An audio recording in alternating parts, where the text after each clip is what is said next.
What's happening, folks? Back with another reaction, back with some more Smiths. And we're continuing through the non-album tracks provided by friend of the channel, Days Illusion. Shout out to you. And this is another one from the era of their 1986 album, The Queen is Dead.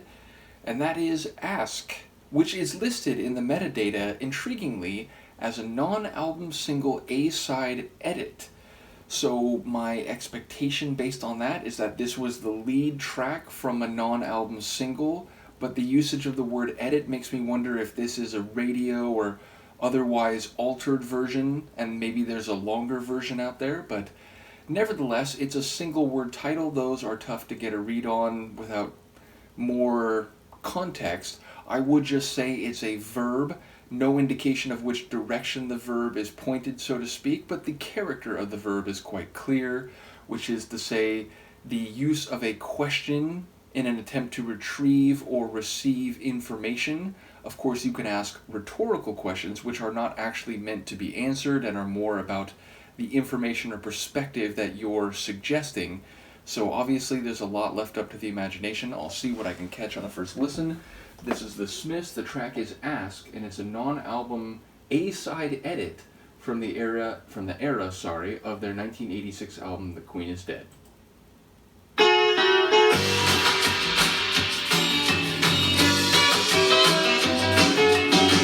Shyness is nice, and shyness can stop you from doing all the things in life you'd like to.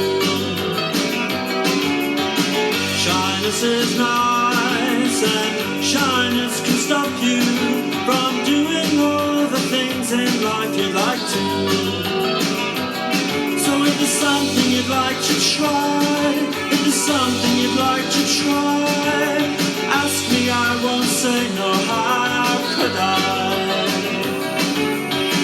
Coyness is nice, and coyness can stop you from saying all the things in life you'd like to. So if there's something you'd like to try, if there's something you'd like to try, ask me, I won't say no, how could I?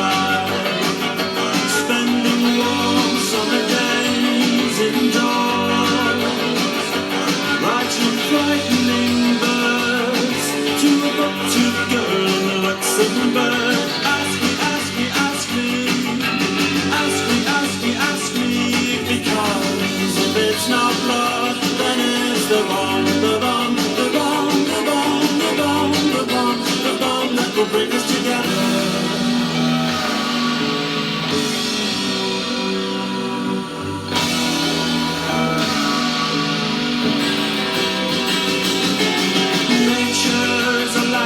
Can't you read? Nature is a language, can't you read? So ask me, ask me, ask me, ask me, ask me, ask me, because if it's not love, then it's the bomb, the bomb, the bomb, the bomb, the bomb, the bomb, the bomb that will bring us together. If it's not love,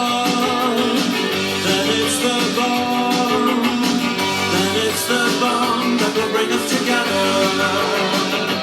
So ask me, ask me, ask me, ask me, ask me, ask me,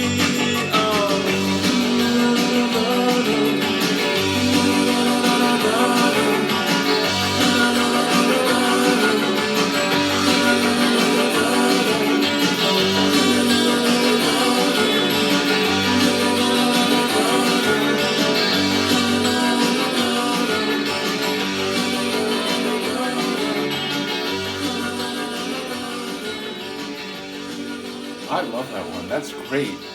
I feel like that's good enough to be an album track. So the chorus especially, I just love the melody and energy of that ask me, ask me, ask me refrain. I do enjoy also the bond, the bond, the bond, like post-chorus, I guess, or maybe that's still part of the chorus. I also like Morrissey's non-lyrical melodic vocals at the end of the track. And yeah, there's some other interesting sonic details in there. There's that, it almost sounds like a vocal synth or something that's sort of chopped up, as well as that section, pretty brief, in the middle of the tune where it sort of takes a deep breath and it like hollows out a bit, and there's a sort of sweep to it, and then suddenly it goes back into their, let's say, normal or wheelhouse sort of indie rock sound. So that moment was really interesting as well. And again, the lyrics feel characteristically Morrissey, meaning we start with the idea that, shyness is one thing, but shyness is going to prevent you from getting all the things that you might want in your life. So if there's something that you want, ask from me, ask me. Don't, leave it unsaid. And the same thing with the next verse or the next stanza, the coyness, the idea of being coy, it, may have some charm, or it may be understandable, but you're going to leave things unsaid. You're not going to put everything out there, and I can only give you what you want if you ask me. And I'm interested also by the idea that, well, if it's not love that's going to bring us together, then it's going to be you articulating these questions, you asking for what you actually want. That will be the bond that brings us together. So there's an implication that it's a relationship devoid of love per se, but maybe they can still get what they want, or at least the other person can get what they want from Morrissey's narrator. So again, it feels very amusing. I'm curious about that line that, like, okay, so, sunny afternoons in the summer or something like that, spent indoors writing, what was it, like, terrifying or something words to a girl in Luxembourg. So maybe this is a pen pal type of relationship, because maybe that's the reason they can't share a direct love, because they're not in the same place. And so that distance, temporal or geographical most fundamentally, but the delayed receiving and sending of letters, so there's, you get it multiple weeks after it's written. So maybe that's what the separation is here, and the asking for some type of writing or asking for a particular type of engagement is the bond that can keep them together or bring them together. So yeah, cleverly written and amusingly written song. I enjoy Morrissey's vocals, both the actual verbal singing as well as especially that non-verbal melodic flourish at the end of the track. And as I said, the chorus has a real memorable character. It's the kind of chorus I think you'd end up humming to yourself or singing to yourself even when you're not listening to the actual tune. So a very cool non-album track. I enjoyed that one a lot. Let me know what you think, and I will see you next time. Peace.